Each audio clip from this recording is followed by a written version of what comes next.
and welcome to the Transcendent Knowledge Podcast, episode number 25.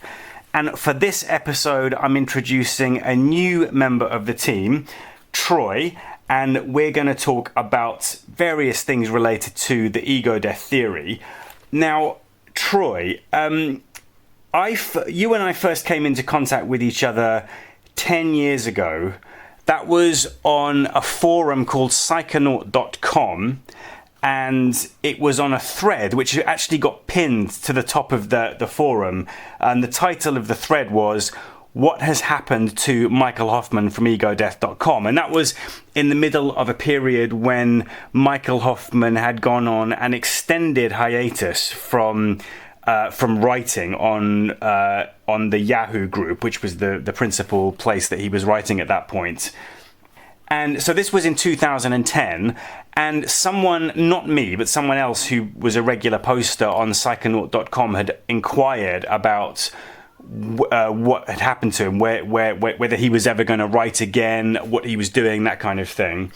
And inevitably, I got involved in that thread conversation, and it ended up becoming a more general conversation about the Egodeath Theory, where, as is usually the case in these kind of forum conversations, I find myself taking quite a contrarian approach and being in a minority of one in attempting to some extent defend and to some extent accurately represent the Egodeath Theory amidst a number of people who were not doing so, when we're really kind of making fairly facile arguments against the Egodeath Theory that really just amounted to mischaracterization.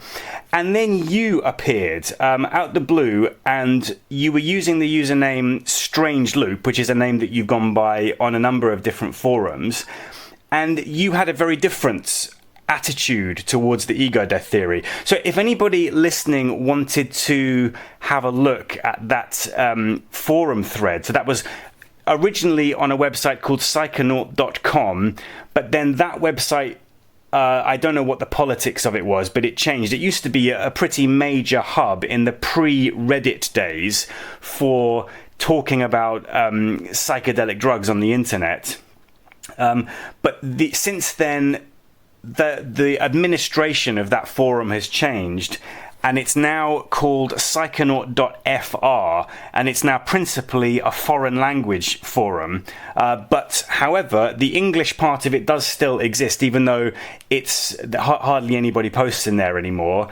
But that thread is still there. So that thread has been immortalized, which was the first time that you and I ever connected with each other. And ever since then, we've been vaguely in contact, like on and off with each other.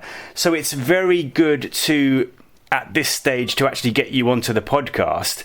I wanted to ask you to start with, regarding that thread in 2010, I'm interested to know what your history was with the Egodeath Theory. So, had you already heard about the Egodeath Theory before you came across that thread about Michael Hoffman, or was that your first exposure to the Egodeath Theory?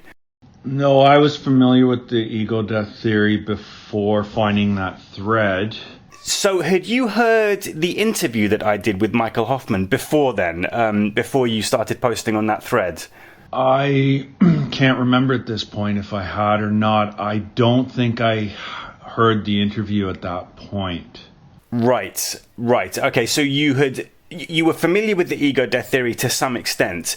And can you remember what were your thoughts about the Egodeath Theory? If you remember, do you remember how you first became acquainted with the Egodeath Theory? What your first exposure to it was? So quickly, I started out, it kind of what started the ball rolling was I was taking my religious studies program, university program. So I was interested in world religions. It was initialized by Joseph Campbell, reading one of Joseph Campbell's books, The Power of Myth. Alan Watts was a big influence for me.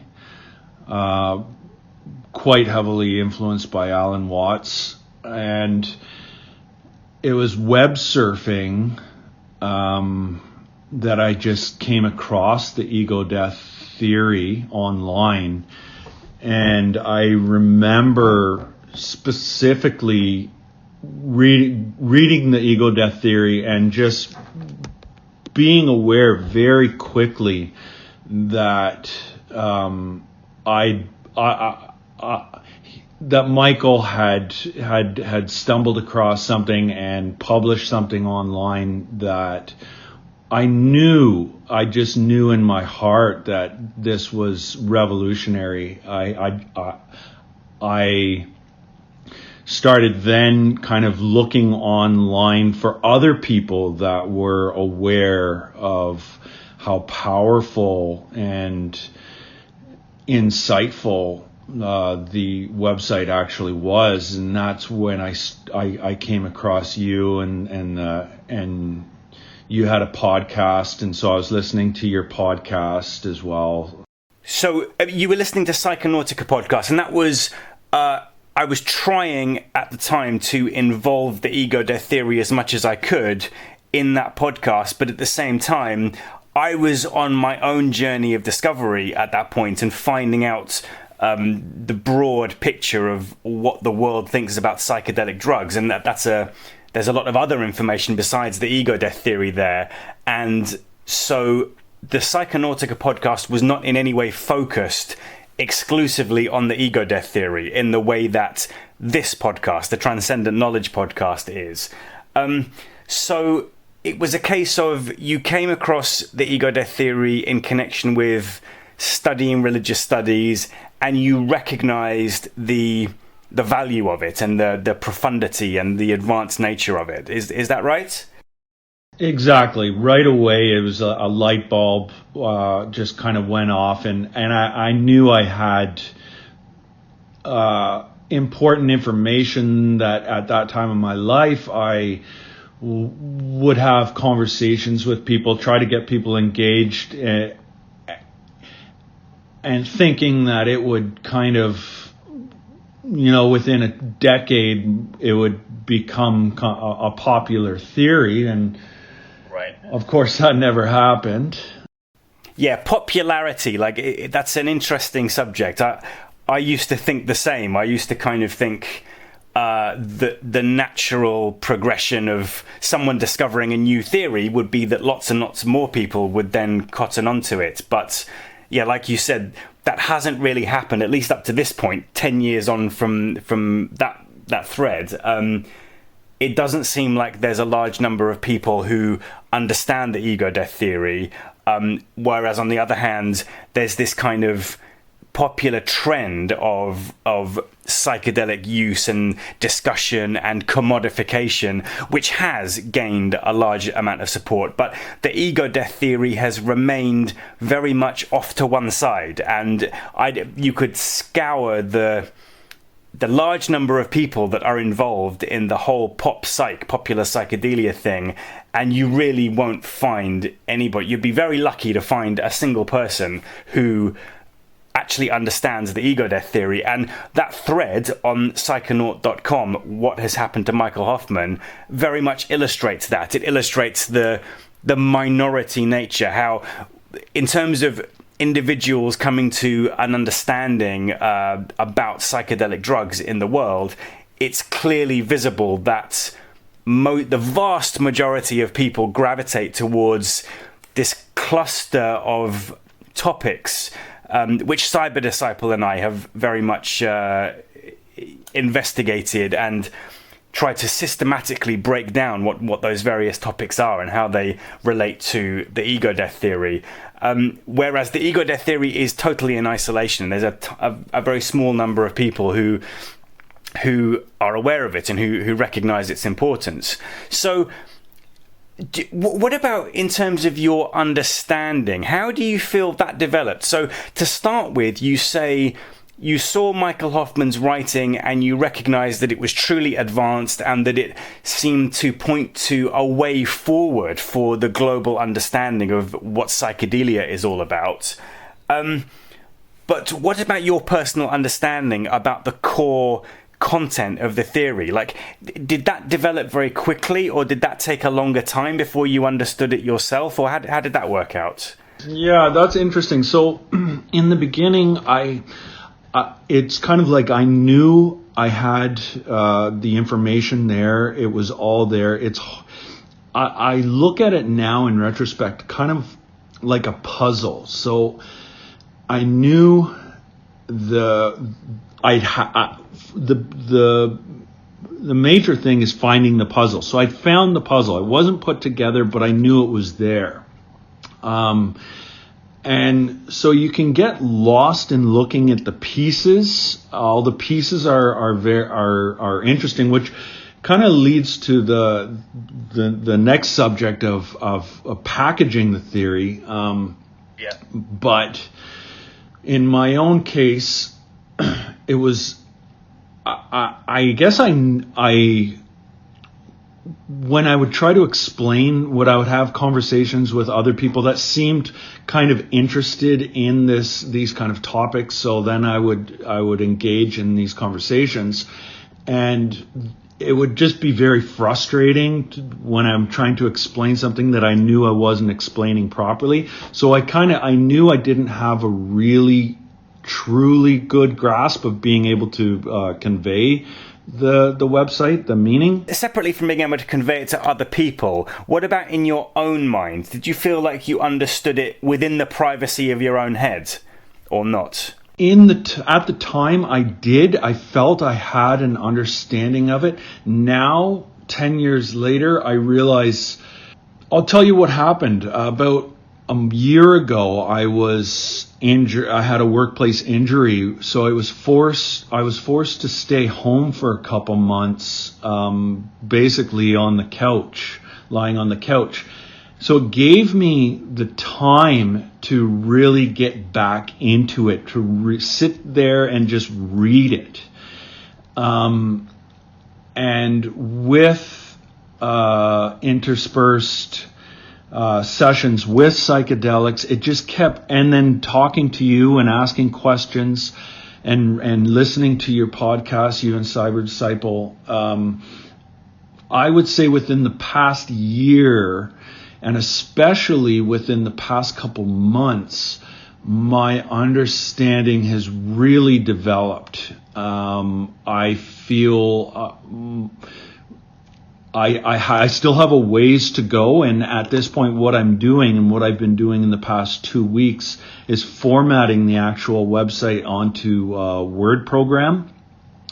Okay. And individualizing each headline, cleaning it up, and I'm almost done that now, and then I will put it into, I'll print it all off and put it into binders so that I feel I'll be able to just imprint and having it right in front there. I think even every time I read it now, I just keep getting deeper and deeper understandings. It just keeps unfolding.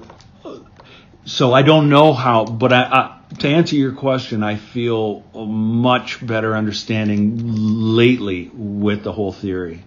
Right. Okay. So your personal journey of understanding has unfolded over quite a long time, and then just relatively recently, in the last year, it's kind of shot forward. There's been a quantum leap forward, and now you feel that so presumably now you would say that you understand it better than you ever have before. Definitely, yeah. And before the injury, like I have my own business. I'm in the construction industry, so I just it was always on the back burner, and I always knew it was there, but I'll admit it just kind of was on the periphery for me, and now it's because of the accident that I had, it's just given me time to put it in the forefront. Right, so it sounds like a large part of it has been about being able to devote enough time to reading to get a good understanding. In terms of your reading of Because one thing about Michael Hoffman, he's an incredibly voluminous writer. So especially when he was writing on the Yahoo group very regularly, he would write, there's far more than a whole book's worth of material just in the Yahoo group. There's an incredible amount of writing, so it does take a lot of time to read all of it. However, it's certainly not necessary to read everything that he's written. And actually, I think that when you do start to read a large quantity of Michael Hoffman's writings, you do notice there's a lot of repetition, because the theory itself, the core theory, is actually very small. So in order to write all that much about it, there's inevitably going to be a lot of repetition involved. But it's over the course of all that repetition, there's also advancement and the advancement in developing the theory. And that was particularly visible in 2013 when in fact, Michael Hoffman's development of the theory went through kind of a similar trajectory to what you're describing with your understanding here, which is that it took a great big leap forward in that year when he came up with the eternalism-possibilism pairing. But what I wanted to ask was, is there any particular essay or any part of that writing that particularly stands out to you, whether from Egodeath.com or from the Yahoo group? Well, the Yahoo group I actually didn't really follow, and it's a shame at this point because of my understanding has developed so much more that it's not available anymore. And that's one question I have for you, if you know what's going on with that at this point. Yeah, we'll get to that in a minute. So your reading was mostly from Egodeath.com then? Yes, and so I mean, which ones stood out particularly? I'd say there's. I'm not sure. There's a few. The technique of Egodeath is really important to me right now in where I am right now, because it actually talks about, I'm not sure if you're familiar with the one essay he has, it's the technique of Egodeath. I've got Egodeath.com in front of me. I've got the table of contents, and I don't see the word technique. Do you know what the name of that particular page is? It's Technique of Egodeath. Okay, I'm just going to try and find that. Okay, so what is that about? What is how would you summarize that? So at one point, if you scroll down on that page, he says how to safely demonstrate puppethood. I've already got it. Technique of Egodeath. Yeah, I found it. Yeah. Okay, and then if you go to how to safely demonstrate puppethood. Right. And then about halfway down, he talks about being able to, say, how would I put it? That you can kind of walk with a high initiate with the rational understanding of how the ego works and the dynamics involved, self-control cybernetics. It can almost be, and he's not 100% sure either. He says, I think so, I'm not 100% sure, but that it would almost be a natural progression and not, a night of the dark soul kind of experience.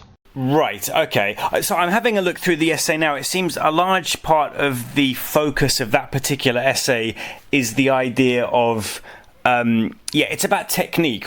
You're trying to commit a kind of suicide, but it has to be the right kind of suicide and not the wrong kind of suicide. And he mentions the sacrifice of Isaac at the hands of Abraham, where he came close to being literally killed, and then an angel said to Abraham, "You're not meant to take what God said literally. That was actually a metaphor." So it's like committing the right kind of sacrifice. So you're saying that particular essay was particularly valuable to you in terms of your understanding? Yeah, it kind of, for my situation right now, it's very interesting.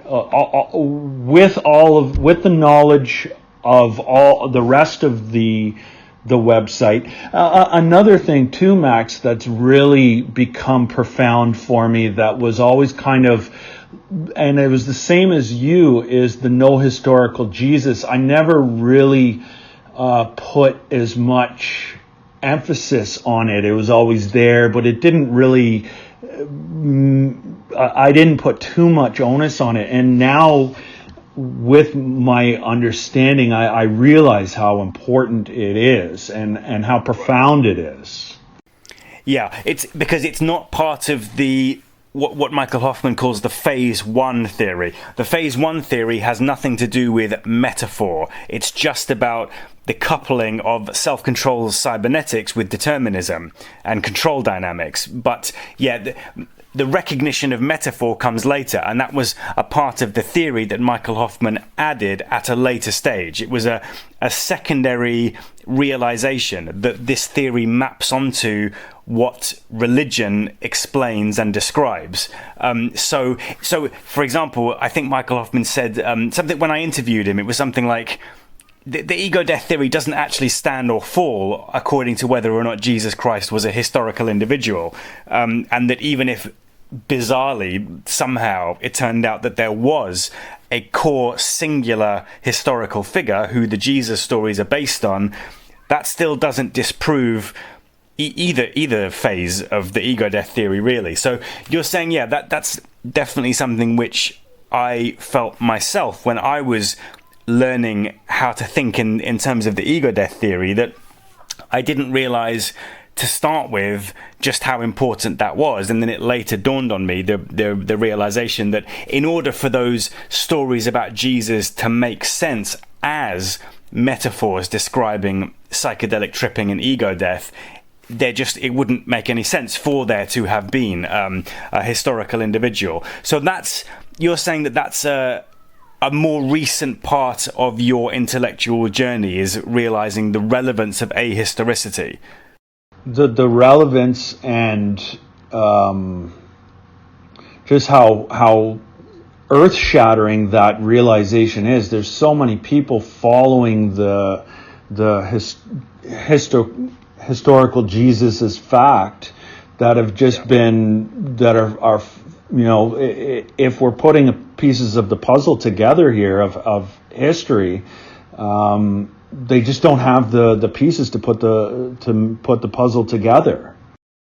Right. I mean, I would imagine you said that you came initially to this whole thing via studying comparative religion at university. Presumably back then you would have at least implicitly believed that there was a historical Jesus just like everybody else, right? Or is that right? That's right, and that he would have been not unlike, the way I thought of it anyway, is not unlike the Buddha or somebody who meditated, was a spiritual person and became enlightened. Whether or not he was the son of God, I would have debated, but that he was an historical figure. So what was your religious background at that point? My religious background, I grew up Catholic. Not that I was practicing whatsoever. I knew that there was an inherent flaw in religion, and it's a man-made product. I knew we didn't have the whole story. It wasn't until reading Michael Hoffman's website that it was such an eye-opener for me. And that's what I find so surprising, that it's not eye-opening to other people. For example, when it was so eye-opening for me. And then I quickly found you, and then I found Cyber Disciples website, and I just thought that this was going to just keep snowballing. How could it not? I think, that's a really important point. That is something that I have put a great deal of effort in trying to understand what that is all about. And I've talked to Cyber Disciple about this. It's like, what is it about this tiny number of people, this, like, you can count them on one hand pretty much, who have this understanding and this recognition of the Egodeath theory where nobody else does. And it's like 10 years ago when you encountered me on Psychonaut.com, that was a phase in my life when I was cheerfully optimistic that other people would be able to understand and recognize the value and the significance of the Egodeath theory.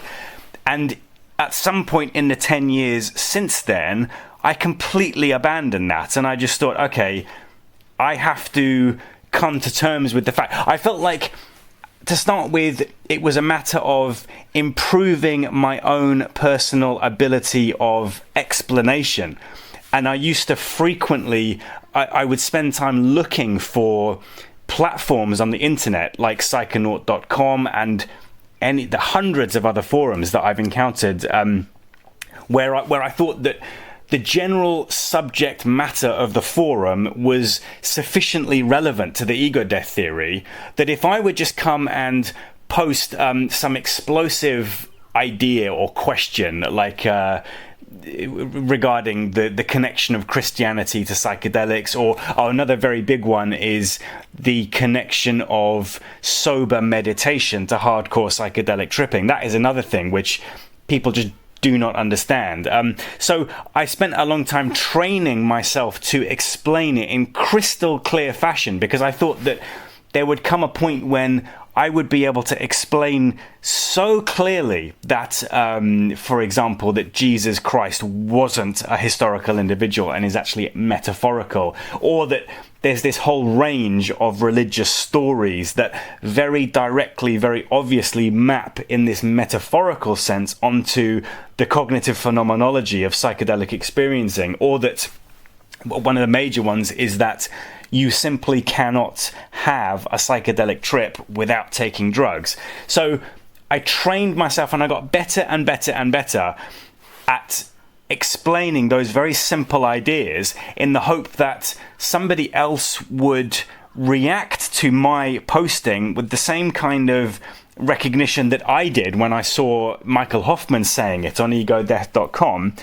But it just never happened. I shouldn't say never, because obviously you are an exception. Like, you are a person who I could see straight away in your enthusiasm and your lack of, you weren't trying to fight me. You were kind of agreeing with me that you understood it and you recognized the same thing that I recognized in it.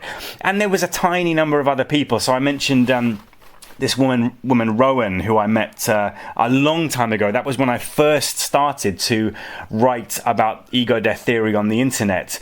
The first time I ever did it, the very first thread that I ever made about, discussing it, the title of the thread was something like Free Will, Egodeath and Psychedelic Drugs. And there was this woman Rowan, and she's gone on to become like a convert, someone who has had their thinking changed by this new theory.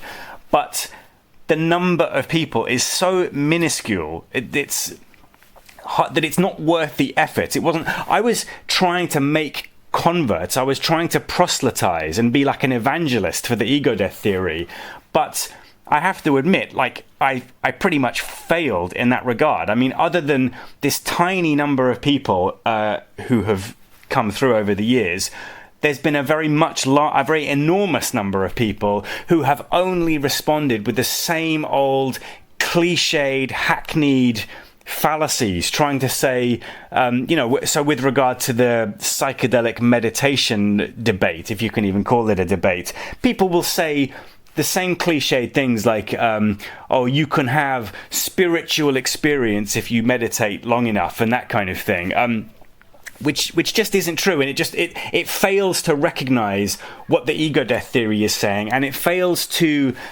properly isolate the psychedelic experience from the things that are not the psychedelic experience. So there came a point at some point over the last 10 years, maybe 4 or 5 years ago, when I decided to abandon that project and stop doing that because it's just a waste of time. And instead of trying to talk to outsiders and convert them to being insiders, I thought, right, from now on, I'm only going to try and have conversations with the people who are actually going to get something out of this, who actually understand this. Actually, their intellect is shaped in a way that they are able to recognize the value of the Egodeath Theory.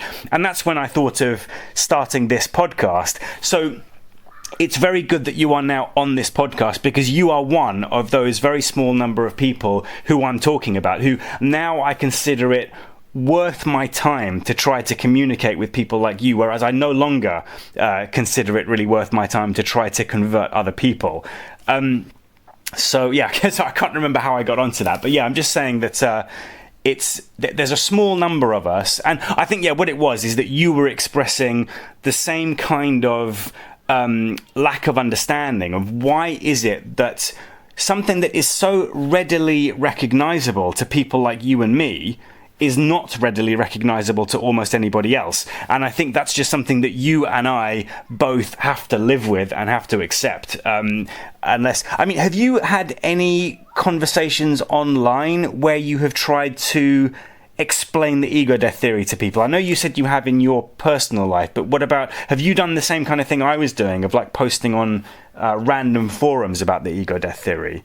I have. So what I did, my angle was, instead of trying to just random online forums, was YouTube is so prolific now with people in they're in the psychedelic or religious or this kind of realm, that I figured that they would be somewhat easily led to it. Right. So I would just kind of plant seeds and say, are you familiar with the Egodeath website, Michael Hoffman's Cybernetic Theory of Ego Transcendence? And just try and see if I could get any interest. So you're talking about YouTube. Do you mean in the comments section of other people's videos? Right, okay. And have you generated extended conversations by doing that? Absolutely nothing. It is, these are people that have started their own, like intelligent people. They are obviously interested in these kind of subjects, and it's either complete dismissal or, again, like you say, arguments that it would take a year to try and straighten their thinking out, and then at that point you're just wasting your time. So what kind of YouTube videos? So you're talking about ones about religion? Is it ones that are based in Christianity, or what? No, I haven't gone there. More, I guess, in the psychedelic realm. I've also with quantum physics, people in the quantum physics with determinism, and what I do is that, so Michael has kind of 3 major pillars in the Egodeath Theory. So what I find in the populace is kind of people that will agree with one aspect of the theory. And so you kind of, you're planting a seed. Hey, you're right about this one aspect. There's this guy online that has a website that also puts together 2 other major aspects that create a theory. You're trying to lead a horse to water. Right, yeah. But it just doesn't work. I see.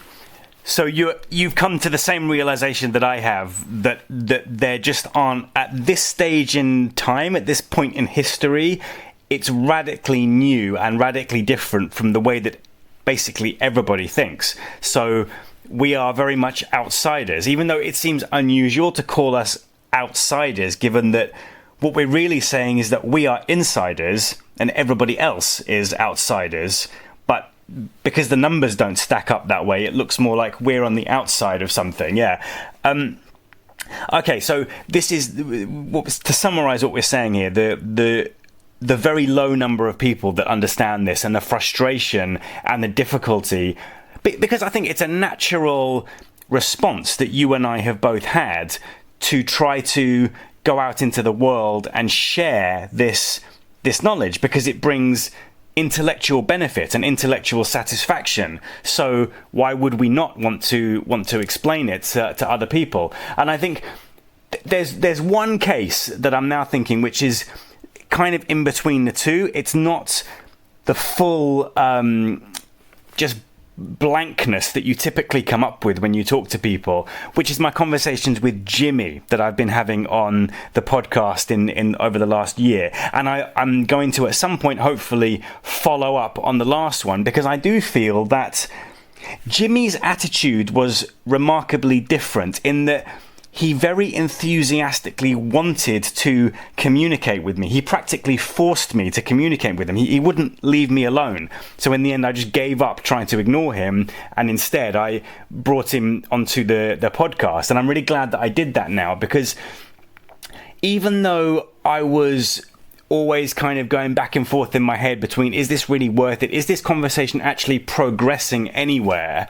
After the last one, which was a few episodes ago, I did start to feel, especially when Michael Hoffman he wrote a very detailed critique, a very detailed breakdown of that conversation that I had with Jimmy. I did start to think that progress was being made, and in a ridiculously stunted way. I mean, Jimmy's misunderstandings were so kind of stubbornly persistent, and I was trying to kind of straighten out the various lines of thinking that he had. But I did think that did give me hope. The fact that I think that he understands the Egodeath Theory better now than he did before he and I ever spoke. However, that is still 100 miles apart from the kind of thing that the kind of reaction that you and I had to, first of all, reading Michael Hoffman's writing, which is this almost immediate sense of recognition of the value. Maybe it's a genetic thing. I don't know. It doesn't. There's nothing that I can particularly see about. So now there's 4 or 5 people. So let's say me and you and Cyber Disciple, and I've mentioned Rowan. She sometimes posts on the internet under the name I Am Your Idea. And there's a couple of people who I know that Michael Hoffman has correspondence with. There's a woman who posts quite a lot in the comments sections on Cyber Disciple's blog posts. She goes by the name WRM Spirit. She also is fully converted and initiated in her understanding of the Egodeath Theory.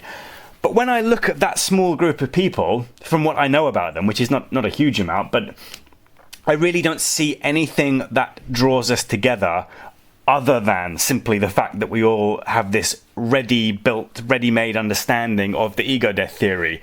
So there's more frustration there, because I can't use that as a way of finessing my technique of explaining it to people. I don't know how I would do anything differently, knowing that there's this small number of people, including you and me, that have this ready understanding of the Egodeath Theory.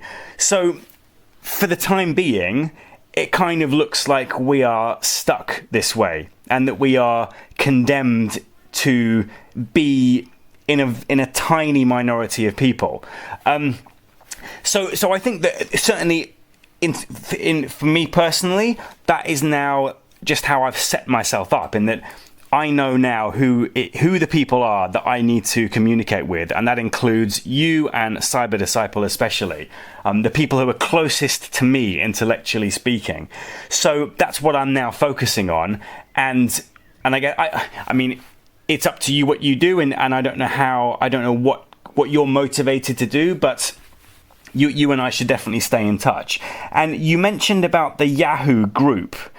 that is an absolutely crucial resource of information. I think one of the big holes in the conversations that I was having with Jimmy is that he had based all of his understanding of the Egodeath theory on the writing at egodeath.com. However, egodeath.com is very significantly behind the material at the Yahoo group. So Egodeath.com is very useful. It's a very useful resource, but it's not as useful as the Yahoo group. And unfortunately, because Yahoo suddenly decided to basically delete all of their groups, and Michael Hoffman has not put that information anywhere else. He did mention at one point in an email, he was talking about potentially uploading the Yahoo group posts onto egodeath.com, but he hasn't followed up on that, and that's got me thinking about another subject which very much involves you, which is going forward from here, how do we package the Egodeath theory? So did I hear you right? Did you say that you don't have any access to the Yahoo group? Not anymore.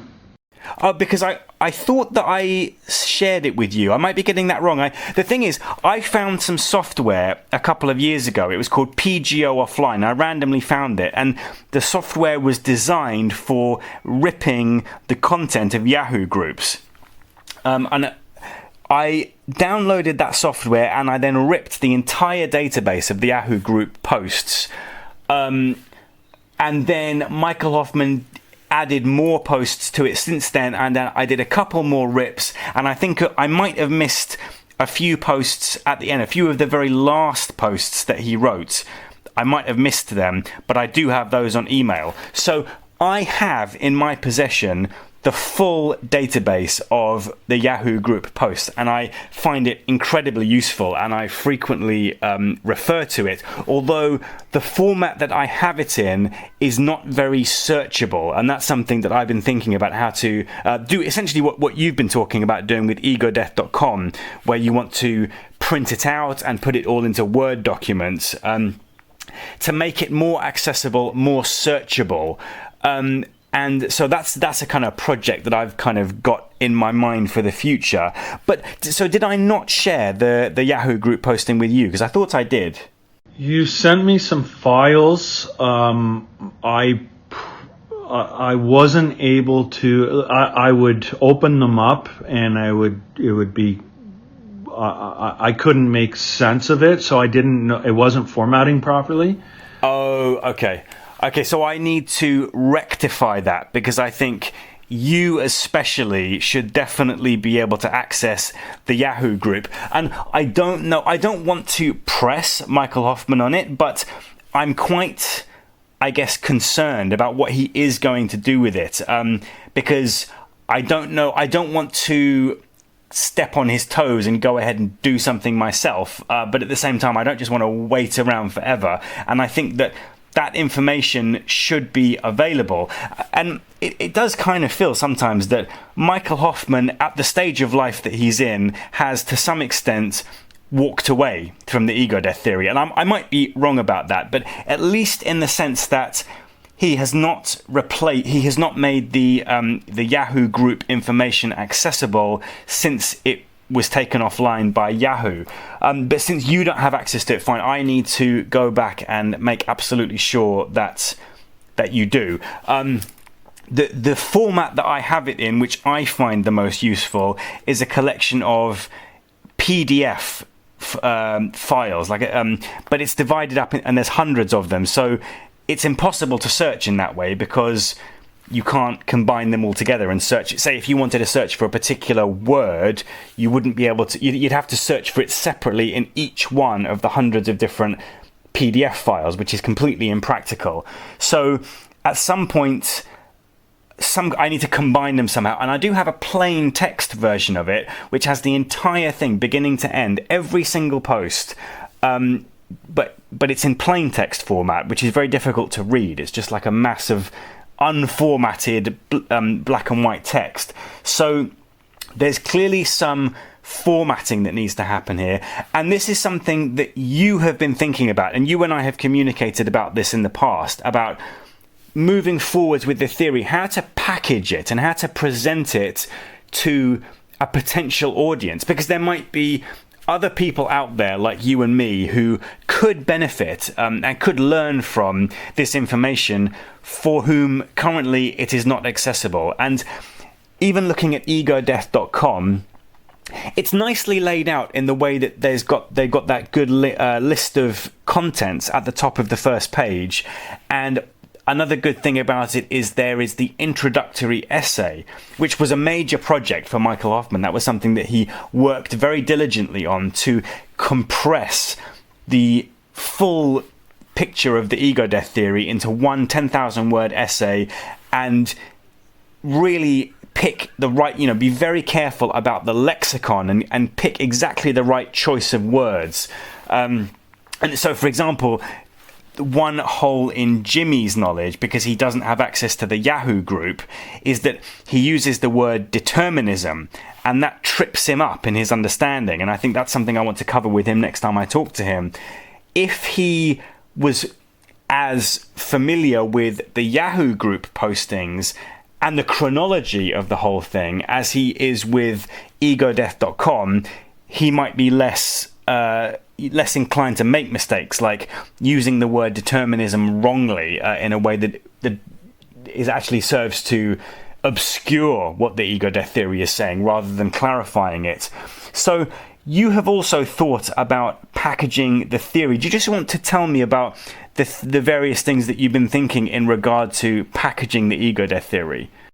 Yeah, that's a tough one. I have kind of this ethereal idea of how it would look a little more accessible for people.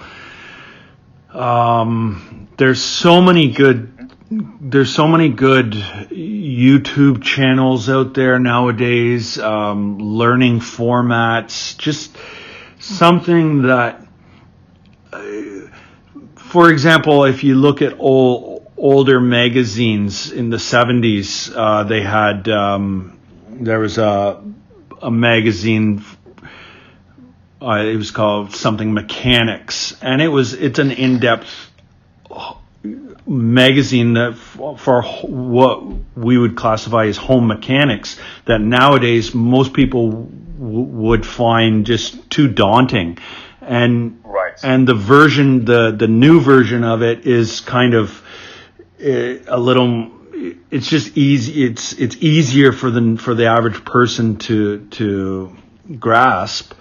And it just seems like that's part and parcel of our day, of our reality now. It's just kind of a little more spoon-fed. You have to spoon-feed people a little more. So it's how you spoon-feed somebody, I don't know exactly, but it's just the idea is we have to kind of spoon-feed people. Yeah, I agree. So with reference to this mechanics magazine you're talking about, how does that achieve this job of spoon-feeding things to mechanics information to people in a way that is easy to understand? More pictures, right? Less technical jargon. Kind of more 1, 2, 3 basics. It doesn't go into as much depth as it used to. I forget the name of the actual magazine, but I remember reading an article on how it's changed, and it would show one description from the 70s and then how it shows it now, and it's geared towards kind of, say, where it used to be geared towards a grade 12, now it's geared towards somebody in grade 8. Right, okay. So in a sense, what you're saying, the Egodeath Theory could benefit from a kind of grade 8 level explanation, where it just makes it dead simple, uses very easy to follow diagrams and that kind of thing to explain the relevant information. Exactly, and then you can go further into it, but it needs some kind of welcoming page, whether it be, you sent me the cartoon the Christian, where they were cartoon figures. We're in an age where you kind of need that to engage anybody anymore. Right, yeah. Are you talking about the Bible Project? Yeah, I really like that. I mean, I find I want to understand the Bible, but the Bible is a very unwieldy book, and the way that it, the overall picture, the overall story that the Bible tells. And I have found the Bible Project YouTube channel, and they also have their own website, has been incredibly useful for me to do that. And it's like you're saying, the kind of grade 8 level understanding, because when you look at the Egodeath Theory, I mean, one complaint that I have heard many times over the years about the Egodeath Theory, people refer to it as a wall of text. And I never really understood that, because I kind of think, well, isn't any book a wall of text? But you don't use that as a reason not to read books. But at the same time, you have to take it seriously. And pictures break up text. And there are some very helpful pictures and diagrams in, I was just talking about the 10,000 words introductory essay to the Egodeath Theory at egodeath.com. So, for example, he's got the diagram of the 4-dimensional space-time matrix with the snake-shaped human world line embedded in the 4-dimension. He's rendered it as a 3-dimensional shape with a 1-dimensional snake. So it's a 3-dimensional cube rendered in 2 dimensions with a 1-dimensional line on it, as an analogy for the higher dimensional picture of it. That's very useful. It's always useful for understanding to create a simpler analogy for something which is more complicated. And that's always true when you're talking about spatial dimensions, is that anything which is true of the jump from the 3rd dimension into the 4th dimension is analogously true for the jump from the 2nd dimension to the 3rd dimension. So that is a way of simplifying things, is via diagrams. And there's some pictures from mythology. I think there's a picture of Kali, which the goddess Kali in Hindu mythology, with a reference to bodily dismemberment, which again is a helpful reference point to understand the metaphorical, mythological dimension of the Egodeath Theory. And there's also that very helpful diagram in the introductory essay where it splits into 4 quadrants, which harks to Ken Wilber's theorizing. And I think that's Ken Wilber was a major influence, one of Michael Hoffman's key influences in building the Egodeath Theory. And Ken Wilber talks about things in terms of quadrants. And what Michael Hoffman has done in the introductory essay on egodeath.com is to split up the Egodeath Theory similarly into 4 quadrants. So you've got dissociation, metaphor, cybernetics, and determinism, I think it is. And then around that's in a circle split into 4 quadrants.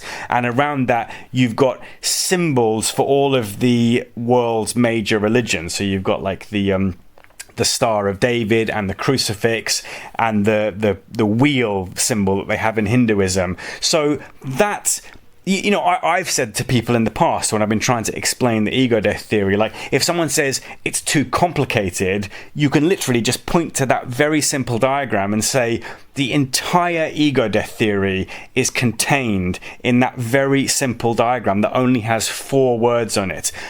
And it's shaped like a puzzle. Oh, that's right. Yes, it's shaped like a puzzle. You were talking earlier about fitting together the puzzle pieces. So yeah, it's not enough simply to know those 4 words. You have to know what the 4 words mean and how they fit together to form this overarching theory. And another way is not just with diagrams, but in terms of simplifying things into fewer words to avoid the potential criticism that there's a wall of text. It's perfectly straightforward to summarize the whole Egodeath theory into one sentence, one grammatical sentence. And one thing I wanted to ask you is, would you be able to do that? Like, do you know how to summarize the Egodeath theory into one sentence? Into one sentence, I could do it. I couldn't do it just right now. I would fail. But if you said, write me a sentence tonight and email it to me, I could come up with something. Yeah. Well, I just say it right now. Might as well do this now. The whole Egodeath theory is just saying that religion is a metaphorical description of discovering eternalism in the psychedelic state of consciousness. Nice. That's it. That's one sentence. That's all you need to. Obviously, every single part of that sentence you can spin off into essays and essays, like what Michael Hoffman has done. Nevertheless, the full basic package, the full information of the Egodeath theory is contained in that single sentence. So it can be done. Say that sentence one more time. Religion is a metaphorical description of discovering eternalism in the psychedelic state of consciousness. Okay, so one thing that I find that I would say that's missing in that sentence is self-control cybernetics. Right, that's a very good point. And again, this is one potential way that you can spin off that sentence into hundreds of essays. What I would say is that I think part of what Michael Hoffman purported to achieve in this, so in 2013 he upgraded the theory to this eternalism possibilism comparison, and to flesh that out, it's literalist anti-drugs possibilism is the old paradigm, and then psychedelic metaphorical eternalism is the new paradigm. And I think it comes down to what that word eternalism is supposed to encapsulate. And I think that at the time, what he was saying is that eternalism achieves a combination of cybernetics and determinism. So because eternalism achieves that combination, you don't need to extend that sentence by adding in control dynamics, cybernetics, because it's already contained in the banner of eternalism. However, I will say that I wasn't quite clear on that to start with. I think I saw it exactly the way that you see it, which is eternalism seems to point to determinism, but it doesn't necessarily seem to point to cybernetics. And I actually remember, I can't fully remember this, but there was a posting that Michael Hoffman put in the Yahoo group where he addressed that point, and he questioned whether or not eternalism does actually successfully contain the concept of cybernetics in sufficiently so that you don't have to mention it additionally. For an insider it would, but not for the general. Right. So I guess one thing you could do to very easily rectify that criticism that you have just put towards the explanatory scope of that single sentence is you can just add the words via ego death control loss to the end of that sentence. It's still a full sentence, it's still a grammatical sentence, it's slightly longer now, but it answers your query, and it makes it absolutely clear that Egodeath theory has to include cybernetics explicitly. So now we're saying religion is a metaphorical description of tripping out and discovering eternalism via the experience of panic attack, control loss, ego death. Like that says it very fully. But the main point that I'm making is the eminent summarizability. Ego death theories, one of the main strengths of the ego death theory is how powerfully summarizable it is. It's very easy to summarize. And that diagram that I was talking about, where it's got those 4 quadrant puzzle pieces, that again is an indication of how amazingly summarizable it is. Because I think there's an expectation, some people might have an expectation that the truth ought to be really complicated and long-winded and difficult to understand.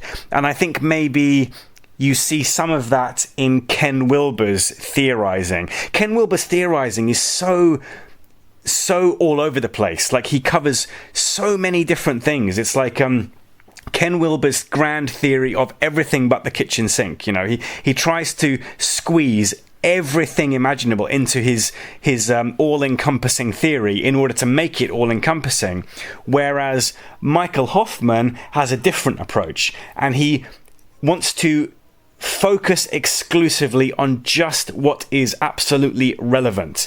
And so that's how he eventually determined this very small scope of small subject headings. Like you mentioned 3 pillars. I wonder how you would characterize what the 3 pillars are.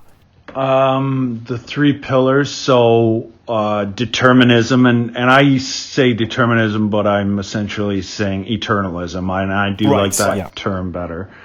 So eternalism, self-control, cybernetics, and psychedelics. I see. Okay, fair enough. Yeah, there's different slightly different modifications, and there's certainly a debate to be had about optimality. And I think a major part... So I think that Michael Hoffman's project really is split into 2 distinct parts. The first part is to determine a theory which explains psychedelic tripping, ego death, and religion.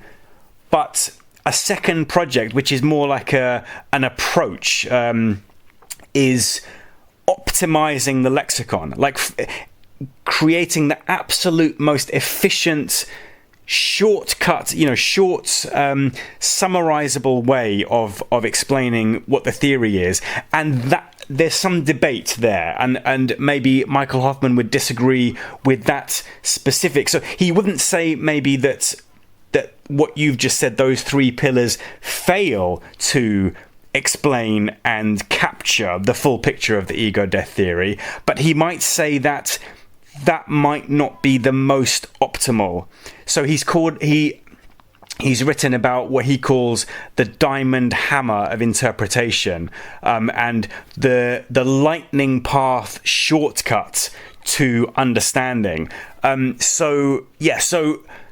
So optimality is an important factor, an important consideration that we shouldn't ignore, and that's certainly been a big driving point of Michael Hoffman's writing, is to determine the optimal lexicon and the shift away from the word determinism. So in some senses the word determinism is really good, and it does succeed in capturing the relevant dynamic relating to the shape of time, but in another way the word determinism is suboptimal, because you have to clarify, if you're talking about determinism, that you mean this very specific type of determinism, which is to say holistic, everything at once, atemporal, acausal determinism.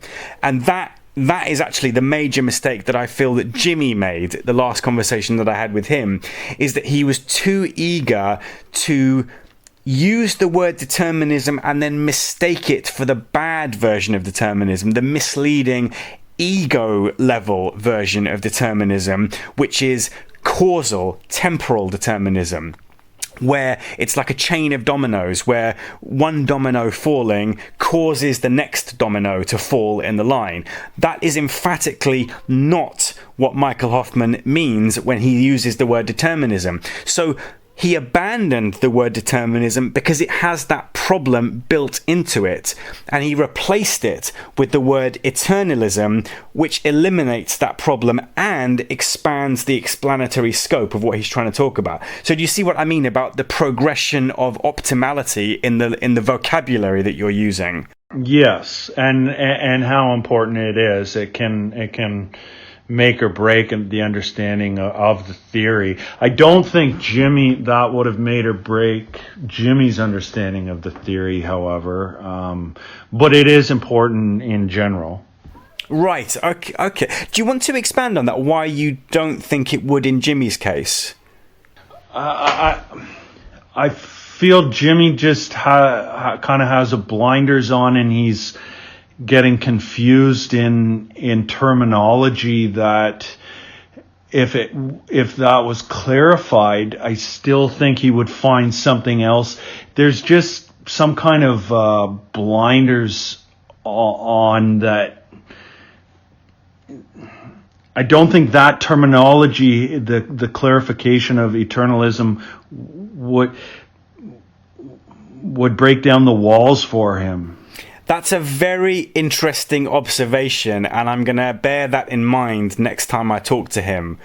That's really interesting, and I see what you're saying. There's more to it with him than just a simple mistake of using the wrong word. There's this blindness. It's almost like, yes, a psychological thing that he has rather than simply choosing the wrong word. Okay, but I just wanted to make a parallel point about your choice of how to characterize the three pillars. You use the word psychedelics, which I assume you mean psychedelic drugs. Now, I would argue, and I think that Michael Hoffman would agree, that is suboptimal. And just to illustrate that point, with reference to ahistoricity of Jesus, that there is a wide literature which agrees with the general topic of ahistoricity of Jesus. And this literature, I'm thinking mainly of writers like John Allegro, and then more recently John Rush, and also people like Carl Ruck and Mark Hoffman. They would also say that Jesus is ahistorical, not a historical individual, but they would make the mistake of saying that what Jesus is a mushroom, or a personification of psychedelic drugs, an amanita mushroom or whatever. And that creates a mistake of misplaced focus, because I'm sure it's true that Jesus is meant to symbolize a mushroom, and there's all sorts of clever theories trying to embellish that and explain that, like saying that when you see Jesus on the crucifix, he's got this white veil around his midriff. And I think it was actually Jan Irvin and the guy that he did Pharmacratic Inquisition and his old book with, where he said that white veil looks just like the veil around the stalk of an amanita mushroom when the cap breaks away. So in other words, you're equating Jesus with a drug or a mushroom and disequating Jesus from a historical individual. But you're still not getting at the heart of the Egodeath Theory, because you're committing a kind of materialist fallacy in focusing on drugs, where you said one of the pillars is psychedelics. And I would say it's not psychedelics, because psychedelics aren't really that interesting. They're just physical material that you can hold in your hand. The really relevant thing about psychedelics isn't the physical drug itself. It's the state of consciousness. So I would have instead of characterizing one of the pillars as psychedelics, I would say it's more optimal. It's a better characterization to say that pillar is actually the state of consciousness itself, or the phenomenology, rather than the drug. Do you see what I mean? Yeah. I still think it's important to have because then you get into the meditation argument. Okay, well then I can just meditate to get right. That state. I see your point, yeah. So in other words, by specifying the psychedelic state of consciousness, you then lose this crucial point, which is that the psychedelic state of consciousness can only be elicited by drugs. So in other words, you would have to clarify. I guess what you could say is, instead of calling it psychedelics, you could say the state of consciousness that is elicited by psychedelic drugs. And only exclusively by psychedelic drugs. My point is, the focus has to be on the state of consciousness, which Michael Hoffman characterizes as loose cognitive association binding. That's the pillar, right? More than the drugs. It's like, sure, the drugs are really important because they are the sole exclusive gateway to the experience of loose cognition and ego death and world model reconfiguration, but it's the state of consciousness that is crucial more than the drugs themselves. Right, and Michael's used the analogy of a plane, and the theory being the plane and the fuel being the psychedelics. So it's not in and of themselves. It's the flying that's important. I see what you mean. Yeah, rather than the plane or the fuel. Yeah, I see what you mean. It's the experience. It's experiential. It's just, I think that it's important to make this point when you look at the literature and you realize just how prominent that particular point is, that there's a lot of writers who want to say that Jesus is a mushroom and therefore not a historical person. But there's only one writer, Michael Hoffman, who is saying that Jesus is the psychedelic experience itself. And I think that's an increasing, that's a better explanation for what Christianity is about than simply saying Jesus is a mushroom. I feel that with people like John Allegro, and then much more recently John Rush, is his name John, or anyway Rush is this guy's surname, is that they don't give any that they'll say that Jesus is a mushroom, but they won't say anything about the way that the Jesus stories describe tripping. And it's become a cottage industry within the pop psych field of looking for pictures of mushrooms in Christian artwork and looking for references to mushrooms in Christian stories, such as there's a story in the Bible of when the Israelites were in the desert on their way to the promised land. One morning they found that the floor was covered in manna, which is the holy food. So that is an example of this drug focus where you're looking at drugs as a physical thing. There's a lot of writing like that, but there is vastly less writing which would explain, for example, how the Jesus being seized by guards after the Last Supper and then put on trial and crucified is a metaphorical description of the kind of self-battling cognitive dynamics of where the mind splits into two and you're battling with an angel, where the ego free will part of your mind is up against this transcendent deterministic part of the mind, and the two parts of the mind have locked horns. That is an absolutely crucial cognitive dynamic, which is centerpiece of what the Egodeath Theory is talking about, but you won't find that anywhere in amongst the writings talking about Jesus being a mushroom. Right, and that is so important.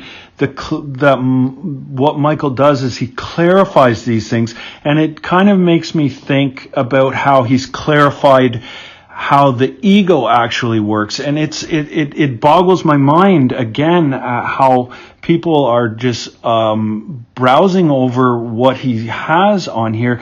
You know, you give that example of that category error that people are making, chasing mushrooms like Where is Waldo, and then also on the other side of things is, you know, the spiritual pop psych spirituality where ego is to be rooted out, and Michael says no, it's the clarification that you make that the ego still exists, but you see it for what it is. It's these small clarifications that he's made that are so important and critical in understanding these topics that, and you know, you just explained before how you're so frustrated with people not being able to see it. I don't get I'm not a scholar by any means, but the writing is on the wall when you read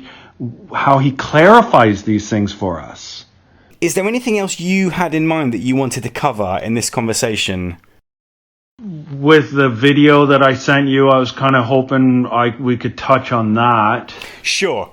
Let's do that. Right. So you sent me a video recently, which was a long video. It was multiple hours long, and it was all about the subject of transhumanism. Now, to summarize, like how I would summarize transhumanism is kind of future-oriented thinking along the lines of Ray Kurzweil. I really take Ray Kurzweil.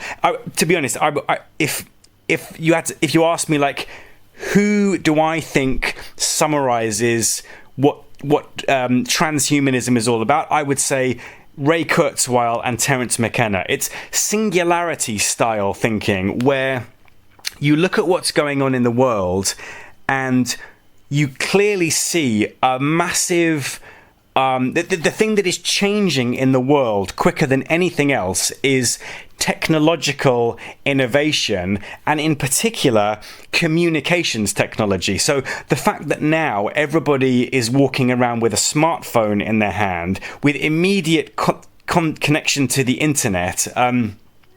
Now, almost everybody has a smartphone, but just 10 or 12 years ago, smartphones were really new. And I remember I got my first smartphone, I think it was 9 years ago. And I've had one, I swear by them now, and I've had one ever since. But before then, smartphone, there was only really the iPhone, and it was super expensive, and not many people had it. Now, everybody has some kind of smartphone, pretty much.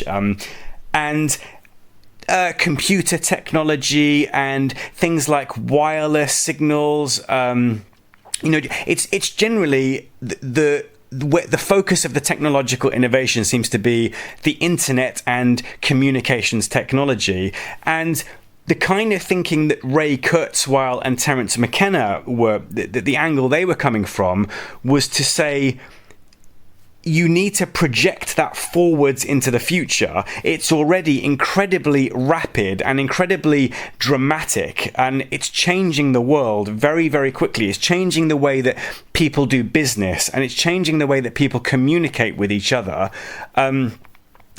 Someone said to me on Facebook a few days ago, like, imagine what this whole, virus quarantine lockdown would have been like if it had happened 15 years ago when most people had dial-up internet. How incredibly boring it would be to be stuck with nothing to do 15 years ago. Whereas now, that's hardly the case. You can still have very easy, meaningful relationships, meaningful communications with, like, for example, me and you now. I'm speaking from London, you're speaking from Canada, and yet we've had a very fluid, very easy conversation. That simply wouldn't have been possible not that long ago, within both of our lifetimes. So if you project forwards, and Terence McKenna put 2012 as kind of the big culmination singularity point. That was clearly wrong, but you can still use the basic shape of his thinking to say that in the future, there must be some kind of, if everything carries on the way it is now, at the rate that it's going now,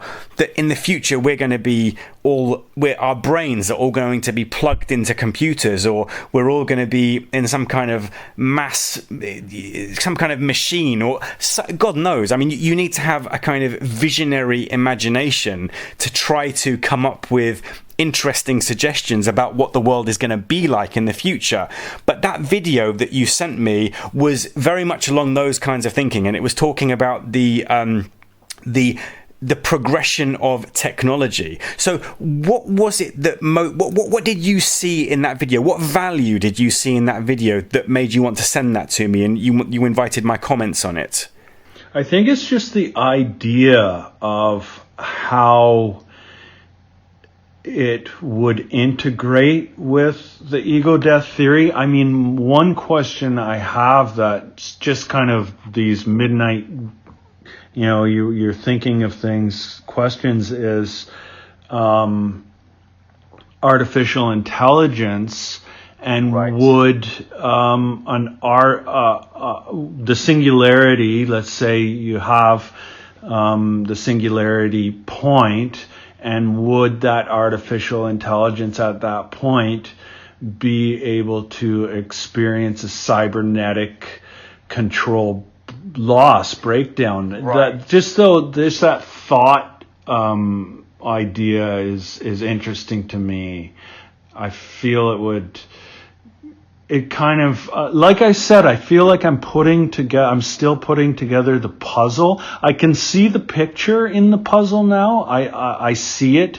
I still have some pieces to put together, and then it would all kind of, and I feel like that's one piece in the puzzle. So what you're saying is that it relates to Michael Hoffman saying that the Egodeath Theory is designed it's almost in a kind of programming language. It's made of logic, and it could, in theory, be understood by a cyborg or by an artificial intelligence or even by an extraterrestrial, and that it doesn't have to be explained just in the English language. It describes a process which, in theory, is universal. And this actually links into the kind of Douglas Hofstadter, Kurt Gödel style thinking, where I remember in one of Douglas Hofstadter's books, he makes the point that in any computing language, self-reference is the absolute key dynamic. Whereas for Michael Hoffman, the crucial dynamic is ego death, control loss,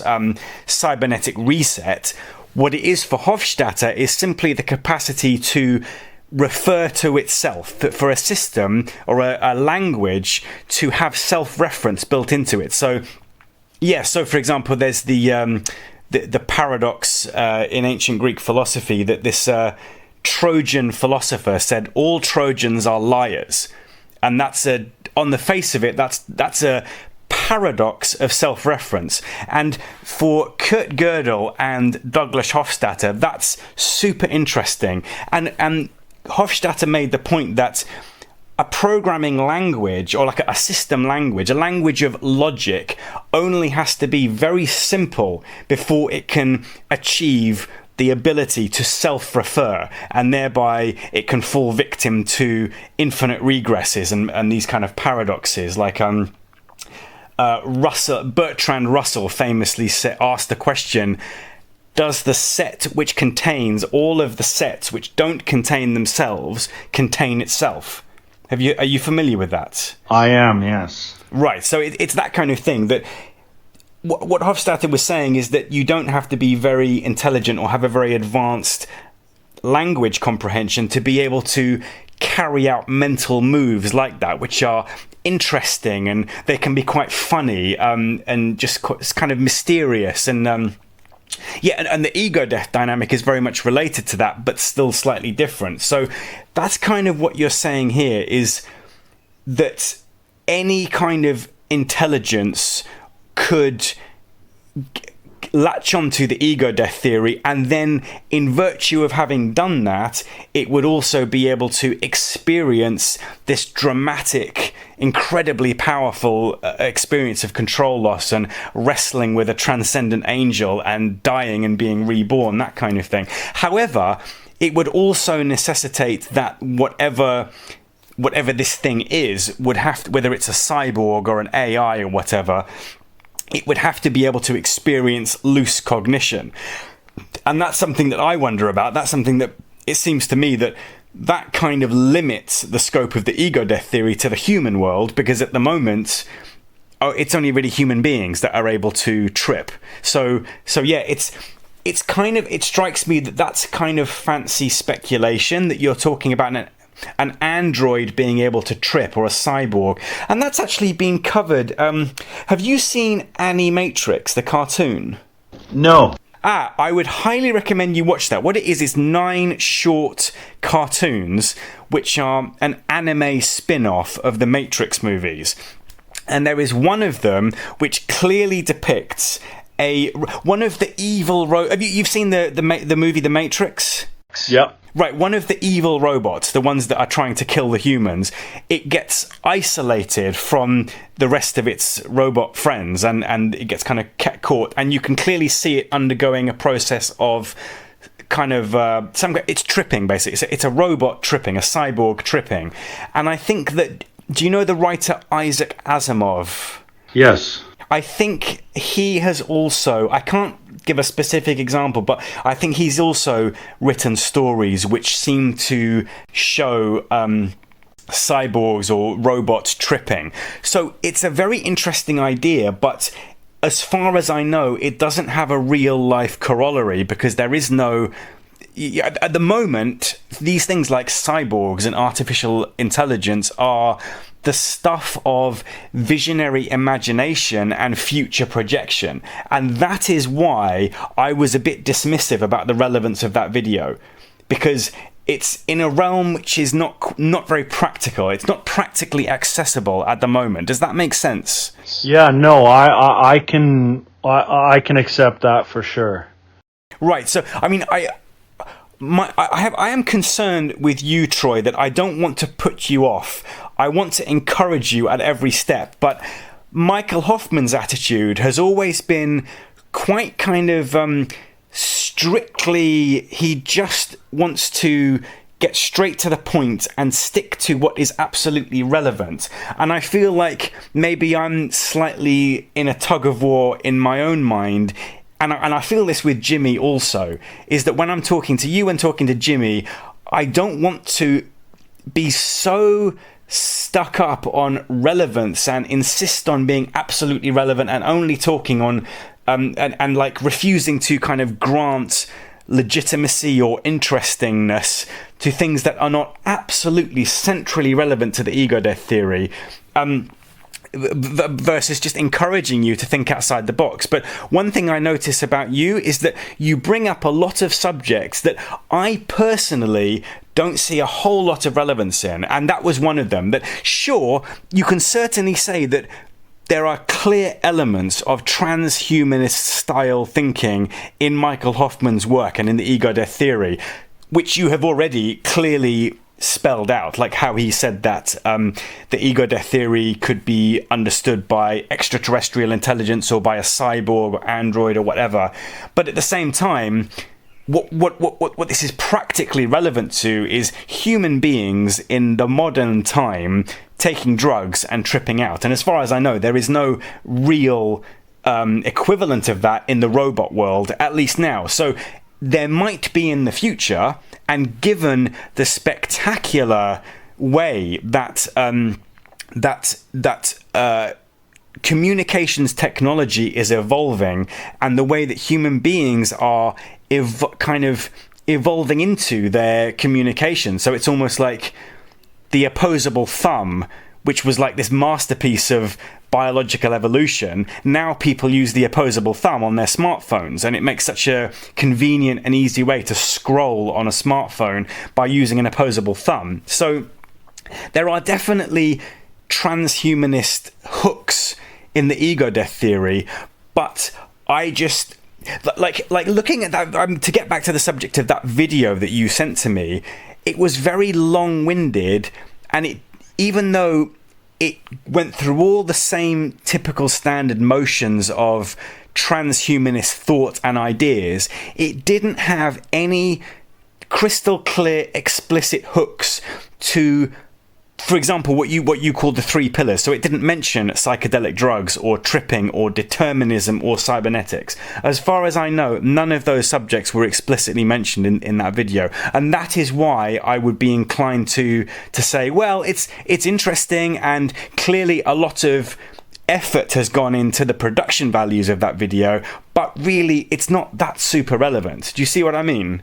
Yeah, and I actually I need it. The clarification of my understanding of the Egodeath theory. This is an important part of it. So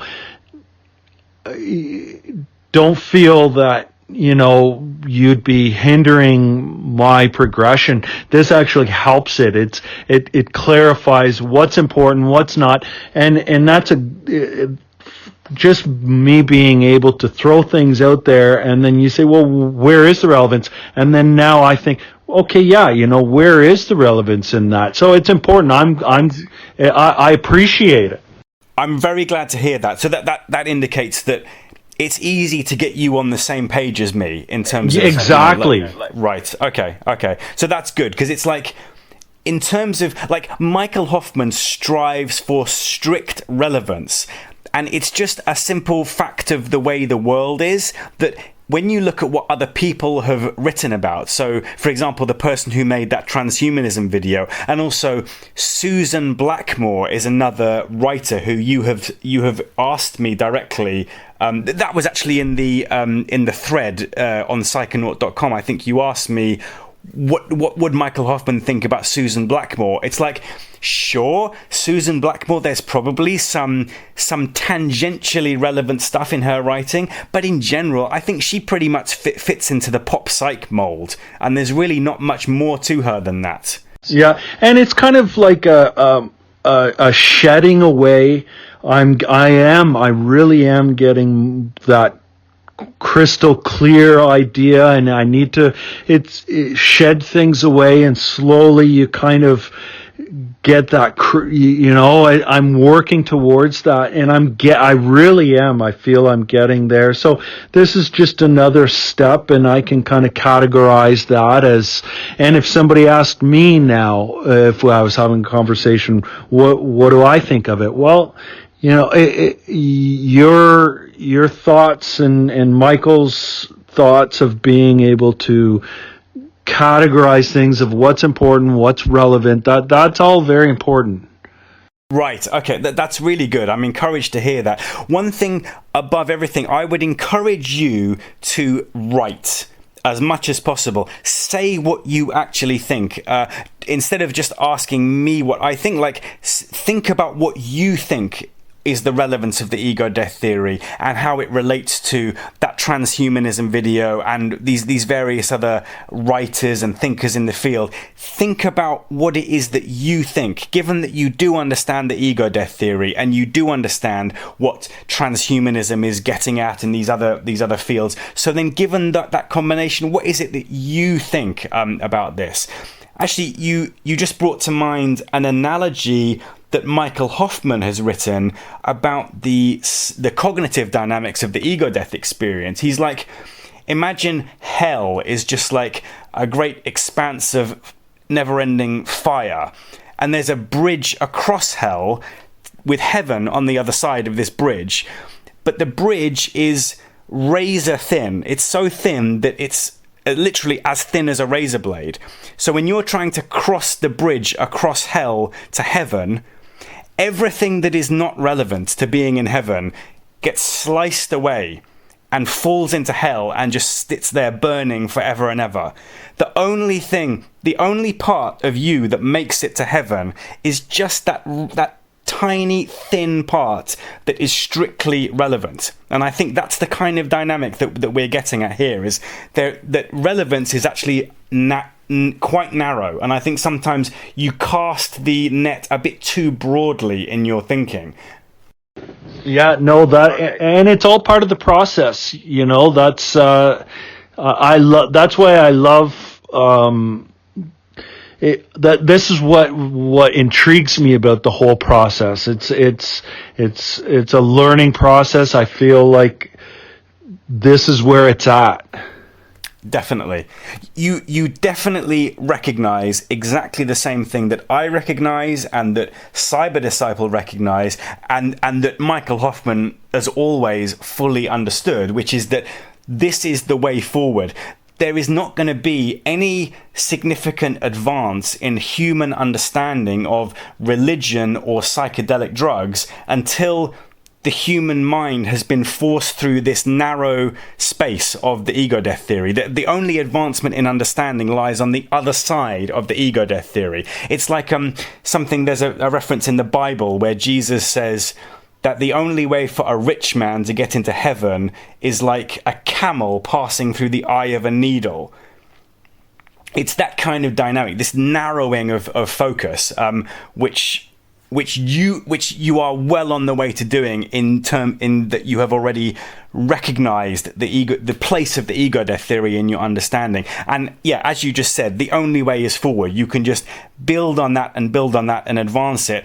And I would suggest that a good way forward for you would be to try and write what you think. And I would encourage you, tell me what you think, or write to other people what you think. and see how you go. So I really appreciate that you've come on board with this, and it would be great to do a follow-up with Cyber Disciple. I'll get this edited and get it online, and then we'll see what the outcome of this is. So thank you very much, Troy. And was there anything else that you wanted to say? Nope, that's everything, and I look forward to another episode, and we'll go forward from here.